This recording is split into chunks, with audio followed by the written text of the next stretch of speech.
Alright,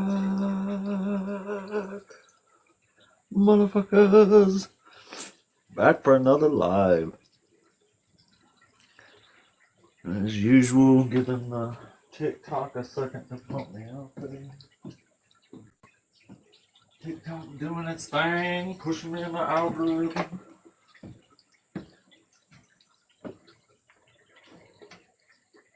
Just a few minutes. We're gonna go and get started here. Trying to get some debates going with Christians as usual. Probably about the Bible as usual. Trying to deconvert some Christians, trying to get people to leave this nonsensical religion. So I'll get the fish foods out of my chair. Sit down and we'll get rolling. Excuse me. So for today, we're going to keep it rolling with the absurdities of Matthew. And the absurdities of Matthew are many. The absurdities in Matthew, they start coming pretty much as soon as you start reading Matthew. As soon as you jump into Matthew, you have very big problems.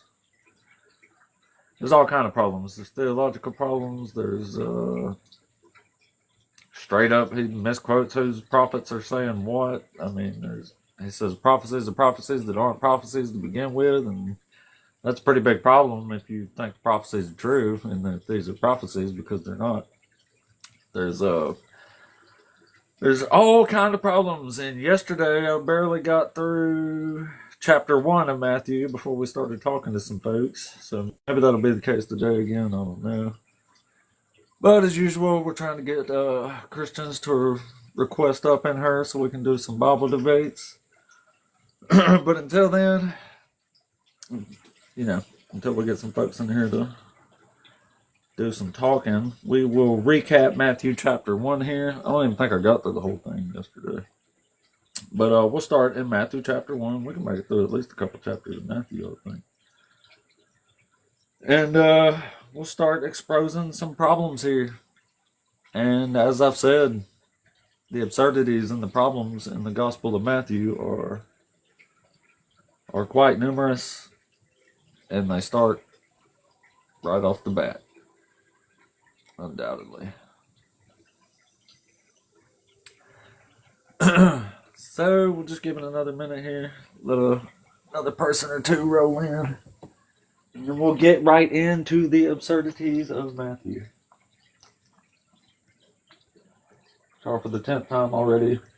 As I've said, quite numerous, quite problematic, I would think. I mean, I don't know, it's kind of crazy. Sometimes Christians come on here and they'll be like, what's the problem with the Bible? And I'll read something, and they'll just be like, I don't get it, what's the problem? And I'm like, you really don't know what the problem is there? Like, how can you not have a problem with it? I don't know. But it does happen like that sometimes, unfortunately. Anyway, let's jump back into recapping Matthew and the immense problems with this gospel. First of all, first thing Matthew does, Matthew chapter 1, is that Matthew I guess I already got somebody.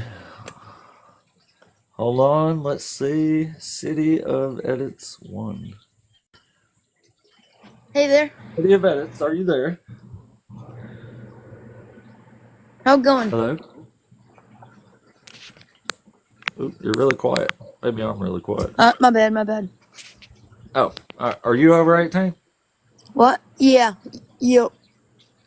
You're over 18? Are you a Christian? Yup. Are you a Bible-believing Christian? Yeah. Oh, okay. Well, just trying to have some Bible debates here. Was you paying attention to what I said? Fuck the Bible. What? Fuck the Bible. No, okay. All right. we'll try to get some actual adults in here. Fuck the Bible. I hear you. Yeah, I mean, I hear you, but that's a little weird there. All right, so we got somebody else. Someone named Kobe, possibly. Let's try out Kobe. Maybe Kobe's an adult too. Yo, dude, I'm a fucking adult. What's up? Oh, good, good. Good. You're over 18, then, right? Yeah, bro, I'm over 18. Cool. Are you a Christian? I'm a Catholic, bro. Is that fun? Catholic? Oh, man. You. No, What do you mean, ew, bro? We're better than all I'm Christians. I'm just messing with you. You see, Christians, What? Christians, they just want to do all their faith, bro. They don't want to do any actions to support their faith. We do our What goodwill. actions do Catholics do? The other Christians don't? Fucking charity, bro. We get out there. We're the ones that actually got to be active. That's how you get closer to God. Not just faith, but actually putting in the fucking work. Not Hey, even I hear closer you, to man. God. You got to Jesus get says closer in to Matthew yourself. chapter 24, he's going to separate the sheep and the goats based on how they treated other people. So, That's what I mean. I think yeah, the that's how you true get judged. sheeps of religion, bro, are the ones that just read the book, they believe it, and they end their day. But the true ones actually read it and use it in their daily lives, and don't let it kind of just rule them. Like, you know what I mean? I hear you. Well, do you think the Bible's all true? Well, I feel like you can't even say if it's true or not. Because can we even say if our universe was created the way we say it was? I don't know about all that, but I mean, there's plenty of stuff in the Bible I think we can show is not true. You know what I mean? I mean, yeah, there's contradictions. Because it's been rewritten over Oh. time. So, how do you know what's true and what's not if you know there's contradictions in there? What isn't contradicted? Well, what's already written in there? You got to read in between the lines, What do you mean? like the interpretation. That's why there is so many different religions. It's through interpretations. That's why you have Protestants, Presbyterians, Lutherans, Baptists. They all just interpret the shit differently. Oh, okay. Well, let's see. Do you believe Jesus was? Well, I guess you're a Catholic. You'd have to believe Jesus was born from a virgin, right? Yes. So you think Matthew is true when it says a prophecy was fulfilled from Isaiah that Jesus was born from a virgin? Yes, because look at the stories of the saints. Why is there so many saints that martyred themselves after witnessing what the power of Christ could do? Look at Saint Christopher. Dude was carrying people across the river, carries the child of Christ, and he appears, gave him the strength he needed to carry the heaviest child across that river. Oh, well, I mean, yeah, sure, but we got something here I think we can work on already. So let's. Have you ever went back to Isaiah and actually read that prophecy? Oh, it's been, man, I'm not gonna lie. All right. Well, I'm down to just you just bring it up. I'll just give you my opinion. oh, okay. Well, let's just read some stuff real quick. So, do you know what's happening in the book of Isaiah? Like the context of Isaiah, what's going on in the story? Yeah, somewhat.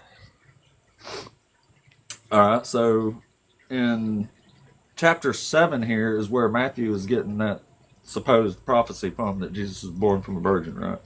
Mm. So here's what we'll do real quick. I'll read the actual line that Matthew is quoting as a prophecy of a virgin birth of a Messiah from Isaiah, and then we'll read the whole thing and see if the context seems to line up with what Matthew is describing. Does that sound good? Yeah, I'm hearing you. Cool, man. All right, so chapter 7, and I'm reading from the NRSV UE. This is a straight up translation from Hebrew to English. There's no tradition or nothing preserved in here, like a lot of Bibles do. But even, never mind. So let's just read it. The line Matthew is quoting, actually, let's read Matthew first, since that'll only take a second. The line Matthew is quoting is a prophecy. It says, "Look, the virgin shall become pregnant and give birth to a son, and they shall name him Emmanuel." That's from Matthew, right? Yeah. All right, so real important. Look, the virgin shall become pregnant and give birth to a son, and they shall name him Emmanuel. Now, let's read the actual prophecy and see if that seems to match up. All right. Isaiah 7, verse 14. "Therefore the Lord himself will give you a sign. Look, the young woman is with child and shall bear a son, and shall name him Emmanuel. You hear any differences there? Yeah, bro, it's just like friggin' 5 or 10 minutes in the future, you know? Wait, what? Yeah, they just switched around the wording. Instead of become, it's is. You know, instead of future, it's present. Well, also pretty important to mention, I think, is the word virgin didn't appear in the Hebrew there. It just says, look, a young woman is with child. This is saying that a young woman is pregnant at that moment that Isaiah is prophesying this. Most scholars and most Hebrew rabbis I know of say this is literally Isaiah's child. I'm sorry, but I do not listen to Hebrew rabbis out of everyone. Well, this is in English in the Bible. So it says, therefore, it says, look, the young woman is with child and shall bear a son and shall name him Emmanuel. But this doesn't say there's a virgin for starters. This just says a young woman is with child.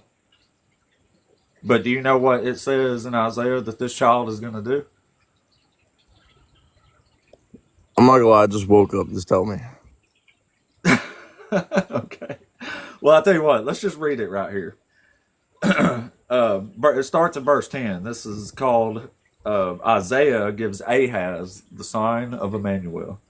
And it starts in verse 10. It says, again, the Lord spoke to Ahaz, saying, ask a sign of the Lord your God. Let it be as deep as Sheol or as high as heaven. But Ahaz said, I will not ask, and I will not put the Lord to the test. Then Isaiah said, hear then, O house of David, is it too little for you to weary mortals that you weary my God also? Therefore the Lord himself will give you a sign. Look, the young woman is with child, and shall bear a son, and shall name him Emmanuel, who shall eat curds and honey, and by the time he knows how to refuse the evil and choose the good, the two kings, the land before whose two kings you are in dread, will be deserted. You know, that's the whole prophecy. Yeah. Child's gonna be born, and he's gonna know what to do. It doesn't say the child's going to do anything. It says by the time the child is born, or by the time the child knows how to tell right from wrong, the two kings attacking Ahaz will have their lands deserted. So if you read this in the actual context of the story here, here's my point. If you read this in the actual context of the Old Testament, the start of this chapter says that it says, in the days of Ahaz, the son of Jotham, son of Uzziah, the king of Judah, King Rezin of Aram, and King Pekah, son of Remaliah of Israel, went up to attack Jerusalem, but could not conquer it. So what's happening here is the first part of chapter 7, he's getting a prophecy that's telling King Ahaz, who is a king of Judah, who's being attacked by King Rezin and King Pekah, and it says he's shaking like a tree. So it's saying Ahaz is terrified that he's being attacked by Assyria and by Pekah, the king of Israel, right? So God sends Ahaz, or Isaiah, to assure King Ahaz that by the time that this child who this woman is pregnant with, by the time this child knows how to tell right from wrong, the two kings who are attacking him are going to fall. They're going to have the lands deserted. This prophecy don't have anything to do with the coming Messiah. It's not even a messianic prophecy. And it don't say virgin for starters. Does that make sense? Yeah, I see what you're saying. If you read it in one of the like 50 translations, it comes out differently. Well, this is from the straight up Hebrew. And it don't say virgin anywhere in any Hebrew text. Well, yeah, Hebrew is an old ass language. I know Still, Catholics are supposed to read the Hebrew, but like I'm just telling you, old ass language, and then you can't put all your faith in the book because the book is too old to do that. Although there are premonitions wrote, obviously, as you can see, the main stories are a little bit lost to time, but you know, the freaking ideas, the values, the premonitions, the shit they wrote about the modern day, even though it was written 3,000 freaking years ago, like you gotta understand, like the fucking power in that book, even if there are little contradictions like that, but it truly is something you why would there be power in this? It just seems to be a twisted out of context story from the New Testament. This don't have anything to do with the coming Messiah or anything at all to do with the first century or its events. You know what I'm saying? This is specifically a prophecy to King Ahaz from God, saying, "Don't worry, you don't have to be so scared. The two kings attacking you, it's not going to happen. Their lands are going to fall." That's all this is. Do you think religious people read the book for the history, or they read it for I don't think most of you read the book, honestly, but yeah, because but it's no, spoken. yeah, That's why. no. That's This is why it's weird. obviously just taking it out of context. Like, Well, I don't know. I mean, you don't see a problem here for real? I mean, like, you want me to go rewrite it? I mean, yeah. I No, mean, I just want you to there's a bit of a problem. tell me Yeah, what you I mean, think here. if you take it out of context, it sort of holds no weight. Just like usually with a lot of things. Well, that's what I'm saying about the New Testament, saying this is a Bro, prophecy about fuck a the Jew Messiah from a Testament, virgin. bro. That's completely separated from the context here. Well, yeah, Jesus says he came to fulfill the prophets, though. Like, he's saying this is all coming true. But this certainly can't be true because it's just taken out of context. I mean, don't you agree? Like, I mean, yeah, somewhat. But do you think like one little thing is gonna like collapse 3,000 years of theology? well, probably not, but we could sit here all day and I can show you prophecy after prophecy after prophecy that are equally just as problematic as this, if not way more. I got a question for you. Now that I have had time to sit here. All right. Sure, sure. Do you look at this book as a literal piece of literature, or as a philosophical, more sort of like mystical type of book, as it should be, something that you should feel within your heart and not read it line for line? Well, it depends. It says prophecies are specific, and that's how you know that they're coming from God. Like, God tells you in the Old Testament how to test prophecies. He says, you need to know that this is true, or else you're just blindly believing it, right? So God basically tells you in the Old Testament that these prophecies have to come true, or they're not from God. So, I mean, I think it should at minimum be read as these prophecies as they're described should be coming true. Don't you agree? I mean, the freaking child was born, was it not? Is that not the prophecy coming true? He put the freaking baby in her stomach and the baby came out. Boom. There's the prophecy being fulfilled. That's not what the prophecy is quite saying, though. I think you're taking that out of context. The prophecy is saying this child's going to be born, and by the time it knows how to tell good from evil, then the two kings who are attacking Ahaz are going to have their lands deserted. Which kind of actually comes true in the next chapter. Like it says they rise up like a tide against Assyria. So they do. So the prophecy is fulfilled. They do desert Yeah, their but it lands. don't have nothing to do. You can say it's fulfilled, but it don't have anything to do with Jesus. It's already a fulfilled prophecy to King Ahaz. How do you know it has nothing to do with Jesus? Where does it suggest anything about a Messiah coming from a virgin? This Does don't it? say Messiah anywhere. This says by the time this child, who this woman is pregnant with, knows how to tell right from wrong, the two kings attacking you will have their lands deserted. That's it. That's the whole prophecy. I mean, yeah, it doesn't say Messiah, but you know, I think. Why should I think it's it's implied. about a Messiah if it doesn't I suggest think when we're anything reading about the one? Bible, we should know what the book is implied about. Come on, man. Yeah, but if I'm just reading this, how do I get its implication being about Jesus Nobody when is this ever has nothing just to do reading with the Jesus? Bible, though. Like, if you're actually being serious about religion, you're doing more than just reading it. You're kind of like digging within yourself as a human. That's why I Well, yeah, think a but I lot of mean, people. I'm doing a critical analysis of this book. Like, I test it Yeah, for but you're truth, doing like an AP literature, like critical thinking piece on it, not like a freaking philosophical piece on it. That's what I'm trying to say. It's not.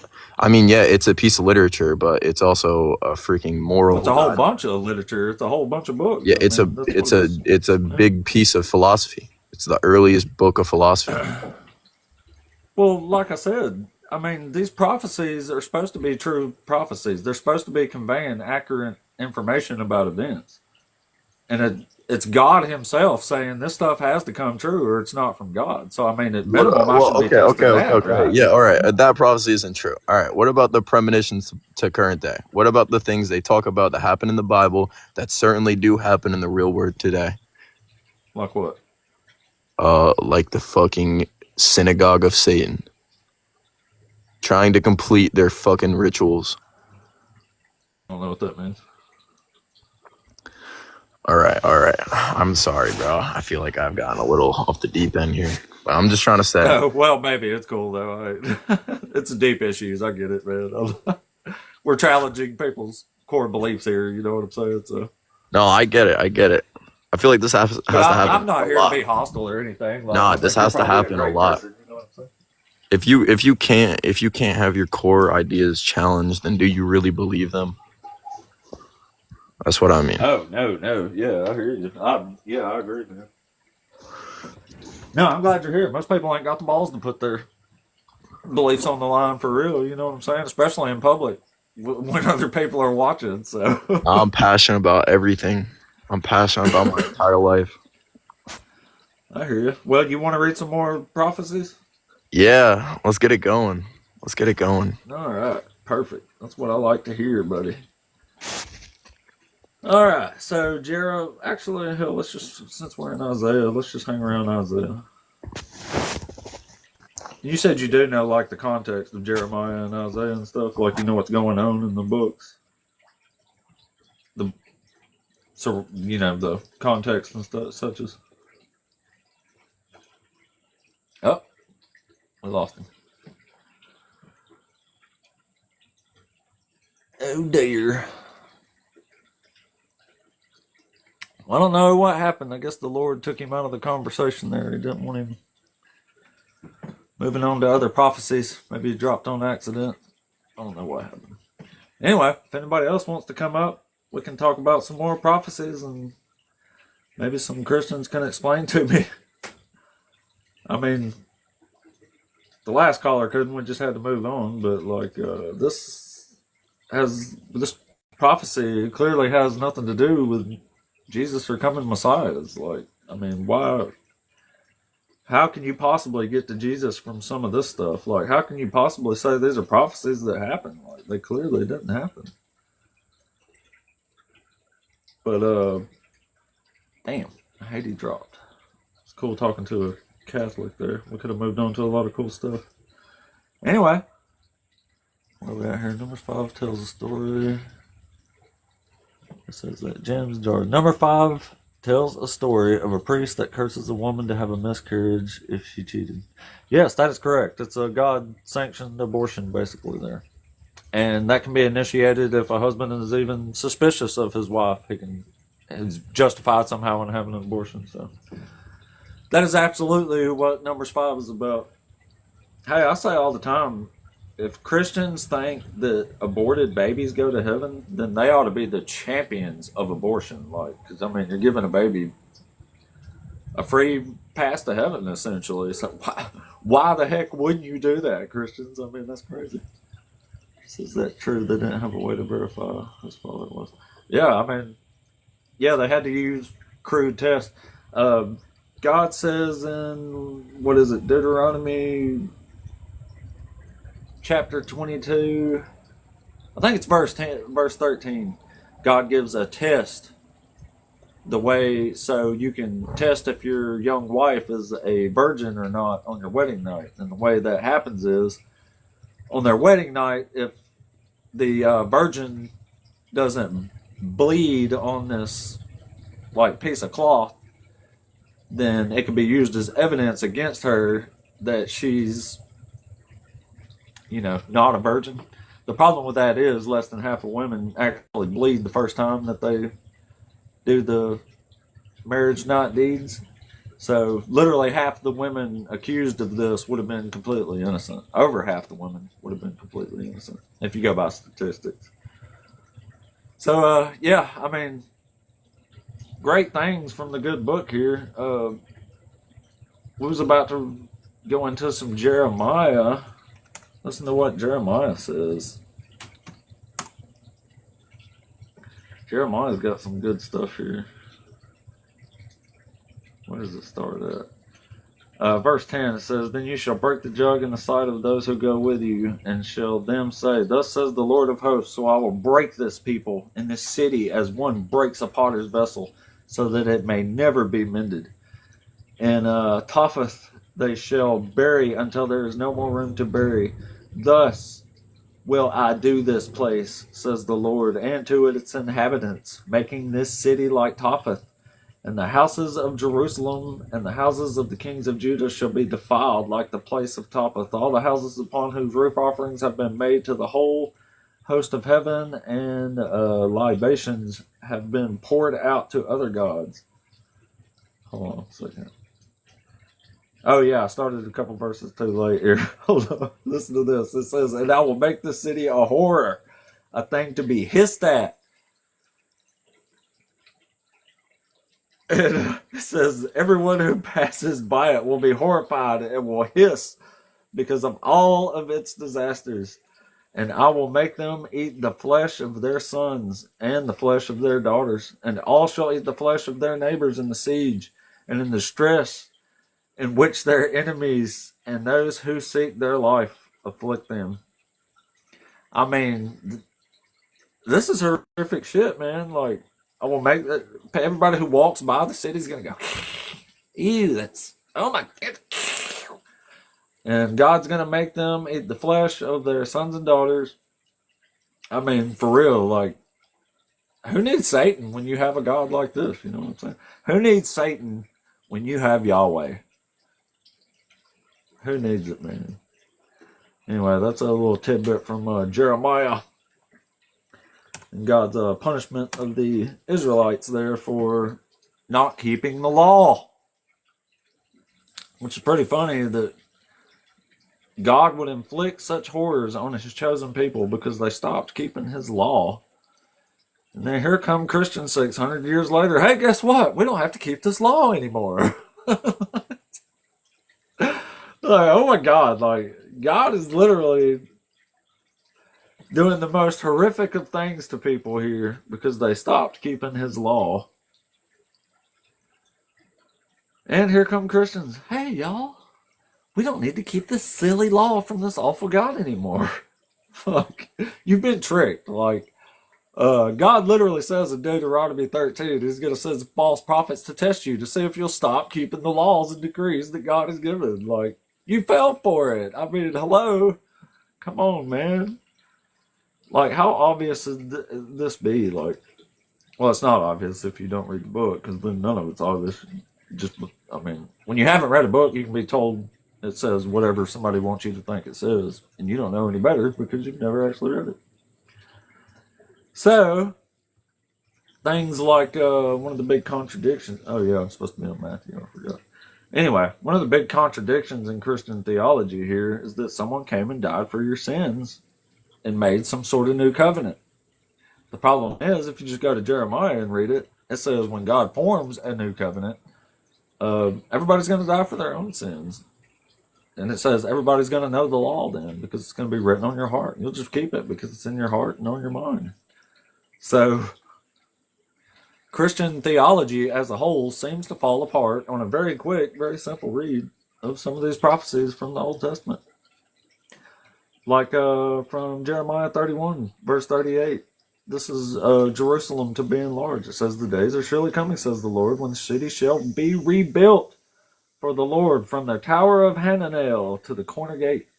Then it ends by saying, It shall never again be uprooted or overthrown. So, when a prophet is speaking for God and it says this city will be rebuilt and never again be uprooted or overthrown, do you need a scholar to tell you that this didn't happen?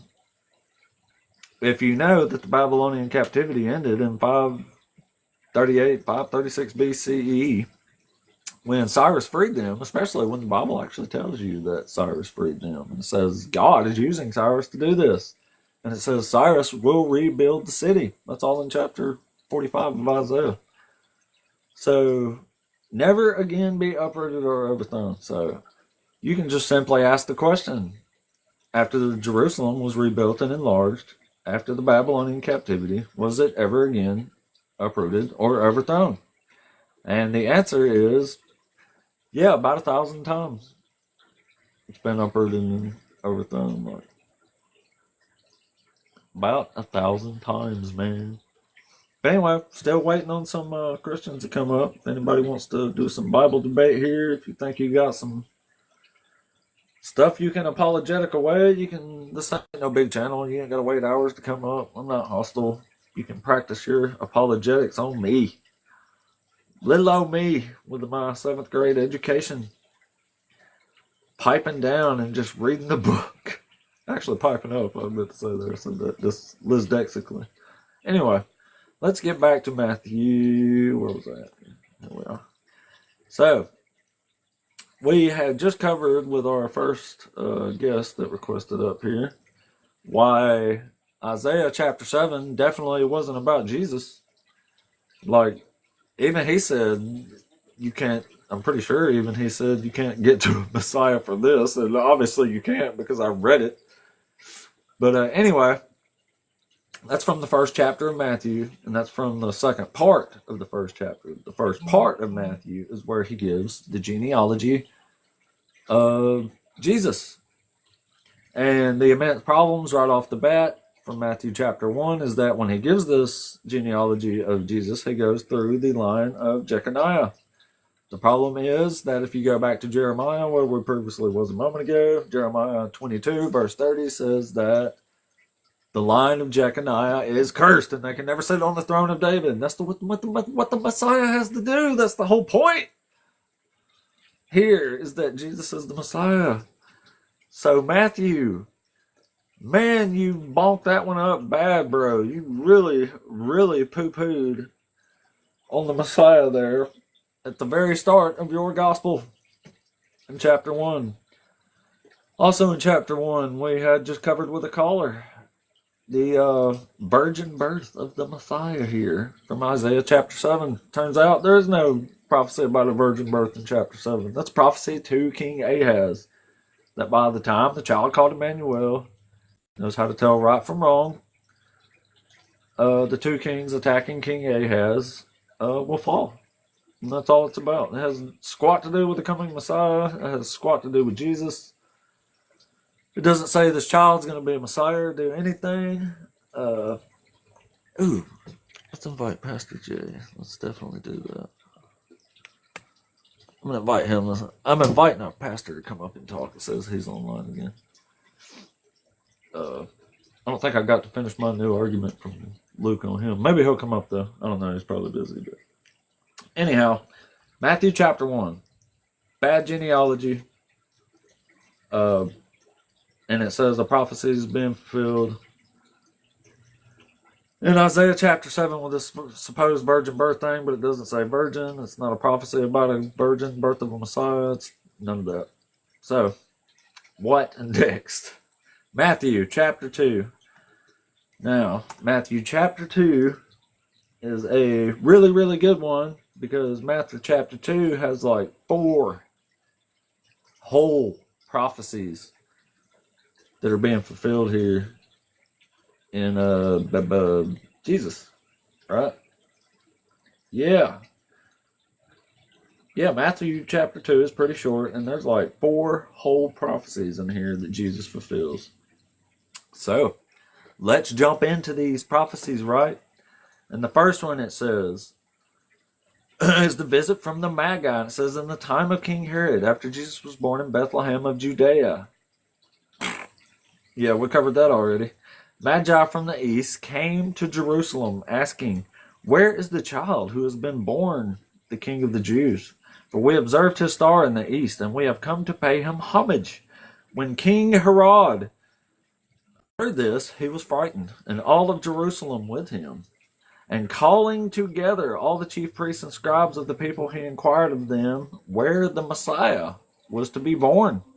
And they told him, in Bethlehem of Judea, for so it had been written by the prophet. And you, Bethlehem, in the land of Judah, are by no means least among the rulers of Judah. From you shall come a ruler, who is to shepherd my people, Israel. So that's from Oh crap, it's a little embarrassing. What is that from? I think it's from Micah, but I don't remember where. Let's see, is it Micah chapter 2? I think it's 5.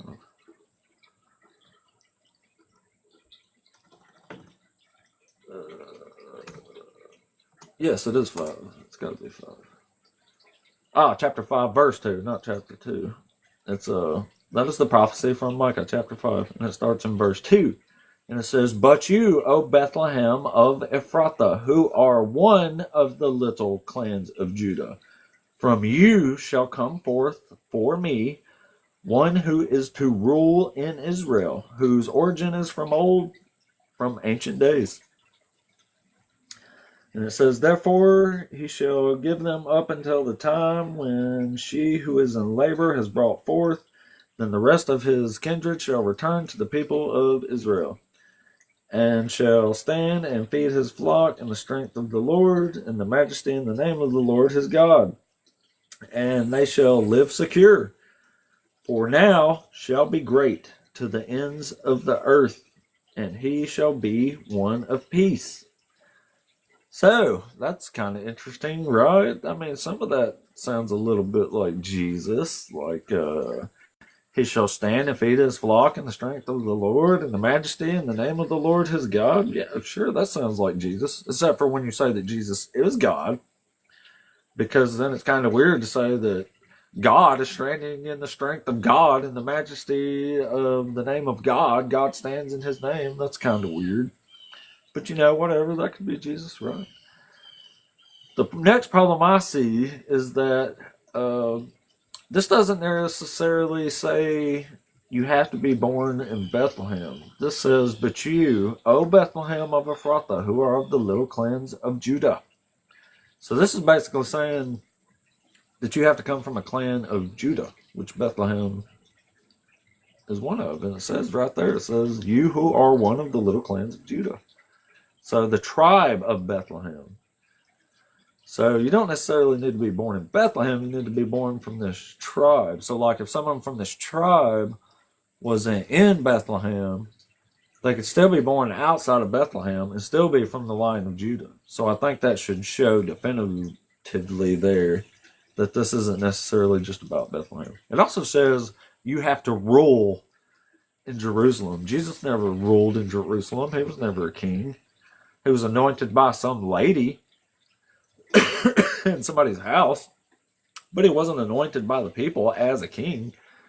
And we do know that this has to be talking about a literal king, because Herod is afraid he's going to be overthrown as a literal king.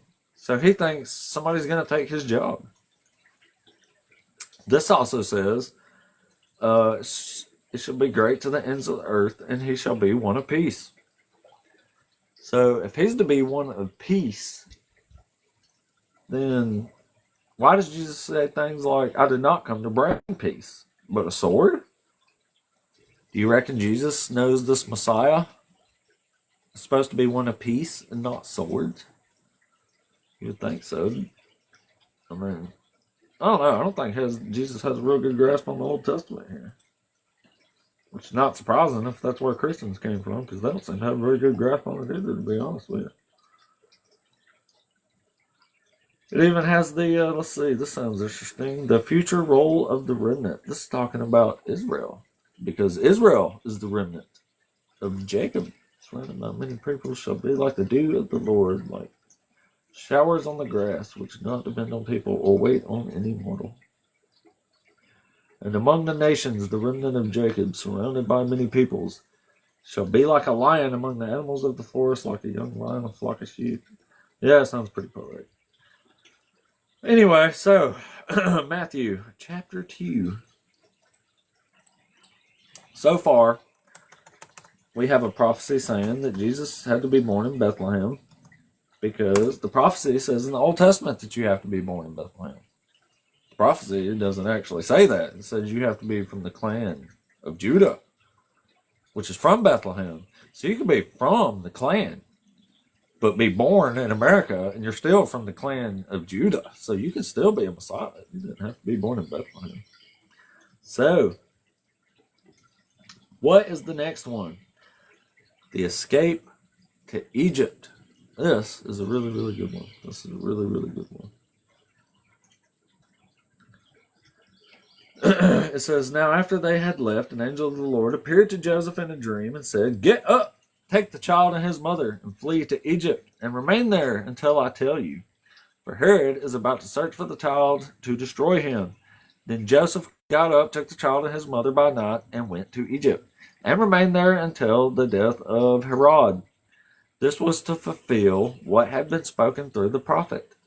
Out of Egypt I have called my son.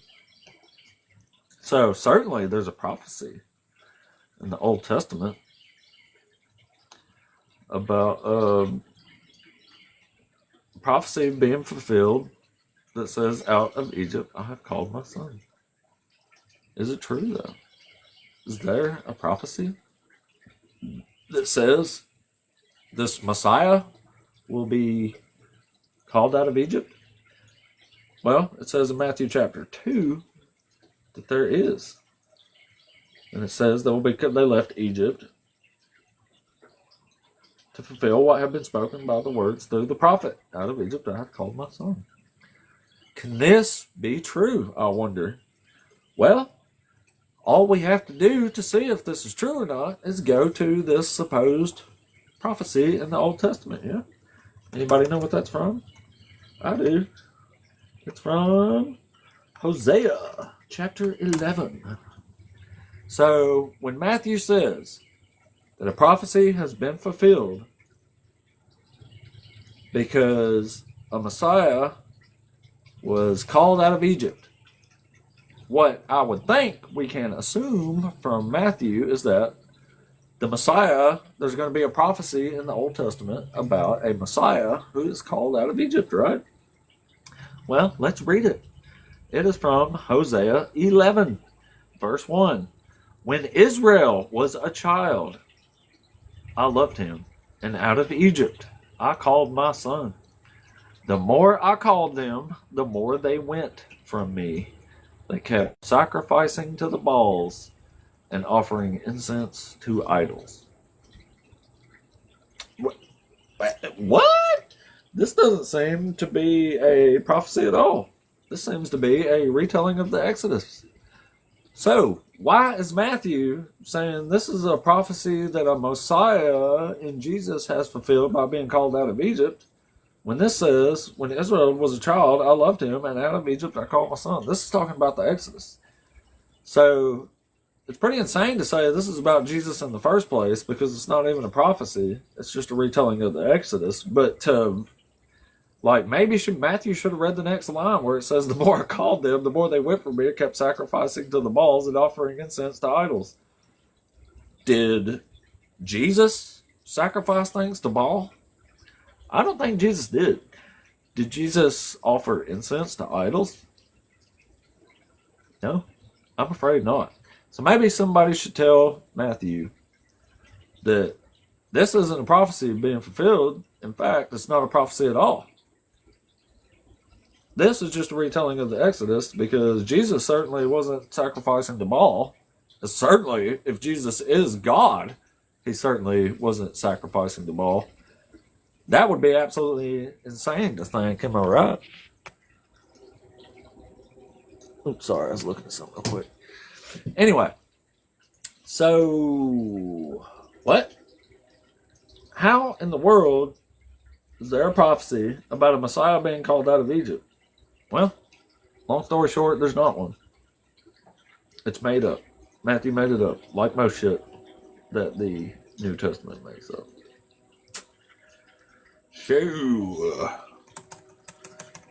So far, quick recap. Matthew chapter 1, genealogy, doesn't work. It goes through Jeconiah and it's cursed. Birth of a virgin Messiah, that's from Isaiah chapter 7, doesn't work, because if you actually read the story, it doesn't say it's a virgin. It doesn't say the child's going to do anything. The child's a timeline for King Ahaz being attacked by Assyrian kings. It has nothing to do with messiahs. It's not even a messianic prophecy. Oh boy, Matthew chapter 2. a Messiah has to be born in Bethlehem. Well, clearly not, because we just read it and it says you have to be born from the clan of Judah, which Bethlehem is a clan of Judah.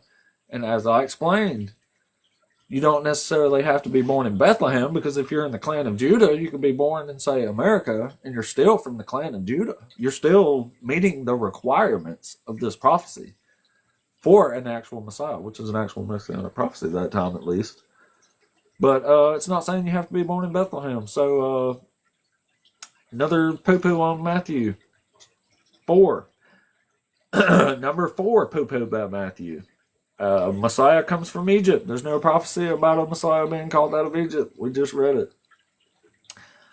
Now, so we're not even halfway through Matthew chapter 2, barely, and we already have 4 paragraphs that Matthew describes certain parts of the story, and every one of them has fallen quite miserably.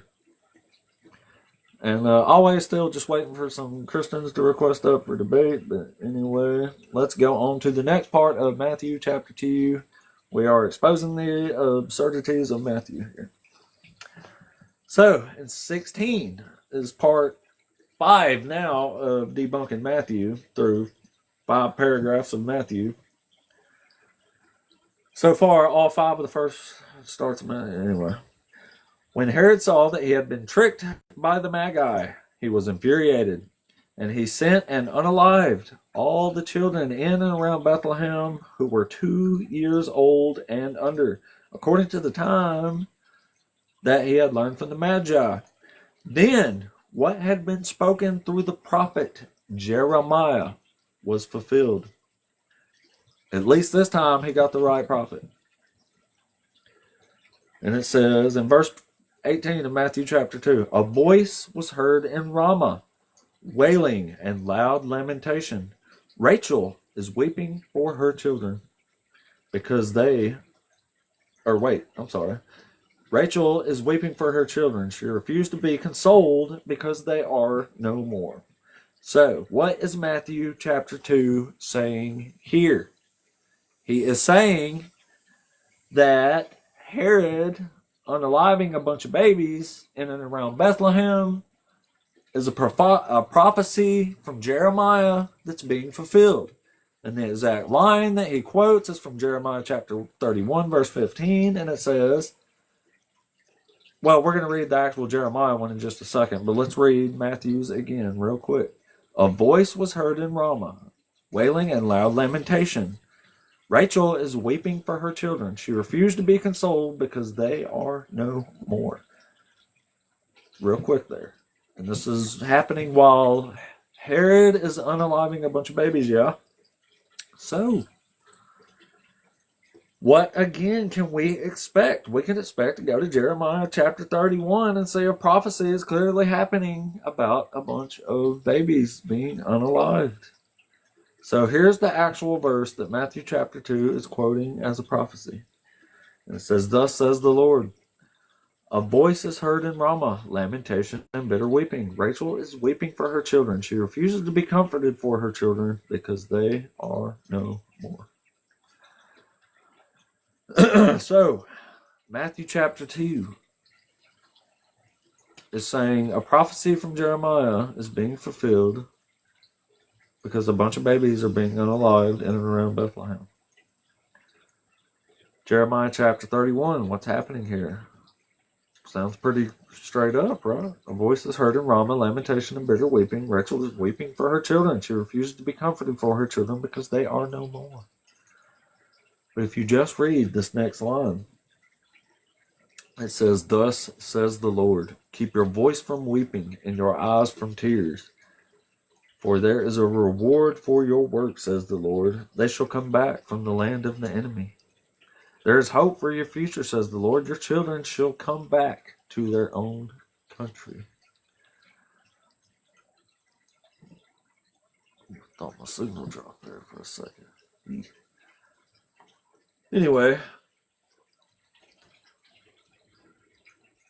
Matthew would have you believed that a prophecy was being fulfilled by Herod unaliving babies. But if you actually read the prophecy, God is literally telling Rachel here, do not weep for those children because they are coming back. Because the context of Jeremiah is that this is about the return of the exiles from Babylon. Again, a different time, a different place, different scenario, different context. This story has nothing to do with the coming Messiah. A Messiah is sort of in this story in that he will rule the Israelites after the Babylonian captivity. But this chapter in Jeremiah is about the joyful return of the exiles. God is promising them that during this punishment, he is going to redeem them and bring them back from the land of the enemy, which is Babylon, to their own country. And he promises them individual retribution in their own country. So we have another prophecy, not far into Matthew at all, that seems to have absolutely nothing to do with the context of the prophecies that Matthew is saying these prophecies are fulfilled in Jesus' story. What can you possibly do with that? Anyway, I'm going to give it a few more minutes. TikTok seems to have slowed me down here. They always do that. Like, somebody jumps in real quick to talk, and then TikTok seems to just quit pushing me out. Maybe it's because, like, the Bible verses themselves are, like, not very good content, perhaps. And so since I'm about to get stopped on this one anyway, I might go try YouTube. I think I will. I'm going to end this live. Quick break. And then I'll bounce back. I may try the YouTube now. I may do that. Anyway, thanks. I'm going to download this one.